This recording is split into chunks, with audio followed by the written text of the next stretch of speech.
আসসালামু আলাইকুম রাহমাতুল্লাহি ওয়া বারাকাতুহু। সুপ্রিয় সম্মানিত দর্শক শ্রোতা, আশা করি মহান রব্বুল আলামিনের দয়ায় আপনারা সকলেই ভালো আছেন।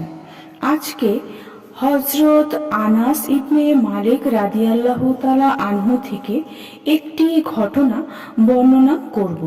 ঘটনার শিরোনাম হচ্ছে মৃত ব্যক্তি উঠে বসল। সুপ্রিয় সম্মানিত দর্শক শ্রোতা, চলুন ঘটনাটি শুরু করা যাক। হযরত আব্দুল্লাহ ইবনে আউন রাহমাতুল্লাহি আলাইহি বলেন, হযরত আনাস রাদিয়াল্লাহু তাআলা আনহু বলেছেন, আমি উম্মতে মুহাম্মাদের মধ্যে এমন তিনটি বিষয় পেয়েছি যেগুলো বনি ইসরাইলের মধ্যে থাকলে কোনো উম্মত তাদের সমতুল্য হতো না। আমরা জিজ্ঞেস করলাম, হে আবু হামজা, ওই তিনটি বিষয় কি? তিনি বললেন, একদা আমরা আল্লাহর রাসূল সাল্লাল্লাহু আলাইহি ওয়াসাল্লামের সঙ্গে বসা ছিলাম। এ সময় এক মুহাজির নারী তার খেদমতে এলো। তার সঙ্গে তার এক পুত্রও ছিল। প্রাপ্তবয়স্ক ছিল সে। আল্লাহর রসুল সাল্লাল্লাহু আলাইহি ওয়াসাল্লাম ওই নারীকে মদিনার নারীদের সঙ্গে এবং ছেলেটিকে আমাদের সঙ্গে থাকতে দিলেন। কিছুদিন পর মদিনায় মহামারী দেখা দিলে ছেলেটিও তাতে আক্রান্ত হয়ে পড়ল। কিছুদিন পর সে মৃত্যুবরণ করল। আল্লাহর রাসূল সাল্লাল্লাহু আলাইহি ওয়াসাল্লাম তার চোখ বন্ধ করে দিলেন ও আমাদেরকে জানাজায় প্রস্তুতি নিতে বললেন। আমরা তাকে গোসল দিতে চাইলে আল্লাহর রাসূল সাল্লাল্লাহু আলাইহি ওয়াসাল্লাম তার মাকে বিষয়টি অবহিত করতে বললেন। তার মা আমাদের কাছে বিষয়টি জানতে পেরে তিনি এসে ছেলের পায়ের দিকে বসে পড়লেন। পরে তার পা দুটি জড়িয়ে ধরে এই দোয়া করলেন, আয় আল্লাহ, আমি স্বেচ্ছায় মুসলমান হয়েছি। মূর্তি থেকে আমার অন্তর পুরোপুরি ফিরে গেছে, তাই আমি সেগুলো ছেড়ে দিয়েছি। তোমারই জন্য বড় আগ্রহ নিয়ে হিজরত করেছি। আমার উপর এই বিপদ দিয়ে তুমি মূর্তি পূজাকারীদের খুশি করো না। আমি যে বিপদ বরদাস্ত করতে পারবো না, সেই বিপদ আমাকে দিও না।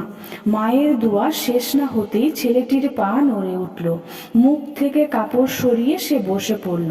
তারপর সে আরো দীর্ঘদিন বেঁচে থাকলো।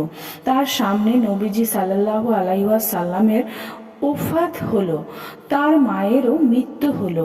কিছুদিন পর হযরত হাজরামি রাদিয়াল্লাহু তাআলা আনহুর মৃত্যু হলো। আমরা তাকে গোসল দিয়ে তার জানাজা প্রস্তুত করে দিলাম। তারপর কবর তৈরি করে তাকে দাফন করলাম। দাফন করার পর জনৈক ব্যক্তি এসে জিজ্ঞেস করলো, ইনি কে? আমরা বললাম, ইনি হলেন এই যুগের সবচেয়ে উত্তম ব্যক্তি। ইনি হলেন হযরত হাজরামি রাদিয়াল্লাহু তাআলা আনহু। সে বলল, এখানকার মাটি মৃতদেহের কবুল করে না, বাইরে ফেলে দেয়। তোমরা একে 2-1 মাইল দূরে নিয়ে দাফন করলে ভালো হতো। আমরা পরামর্শ করলাম, আমাদের সাথীর ইহসান ও অনুগ্রহের প্রতিদানে তাকে এমন জায়গায় দাফন করা সমীচীন নয় যেখানকার মাটি তাকে বাইরে ফেলে দেবে আর হিংস্র প্রাণী তাকে ছিঁড়ে ছিঁড়ে খাবে। আমরা সকলেই এই মর্মে একমত হলাম যে তাকে কবর থেকে বের করে অন্য জায়গায় দাফন করব। এরপর আমরা কবর খুঁড়ে লাশের জায়গায় পৌঁছে আশ্চর্যিত হয়ে গেলাম যে সেখানে কোনো লাশ নেই, আর দৃষ্টির শেষ সীমা পর্যন্ত নূর চমকাচ্ছে। আমরা কবরে পুনরায় মাটি ঢেলে দিয়ে সেখান থেকে প্রত্যাবর্তন করলাম। সুপ্রিয় সম্মানিত দর্শক শ্রোতা, আজকের ঘটনাটি এই পর্যন্তই।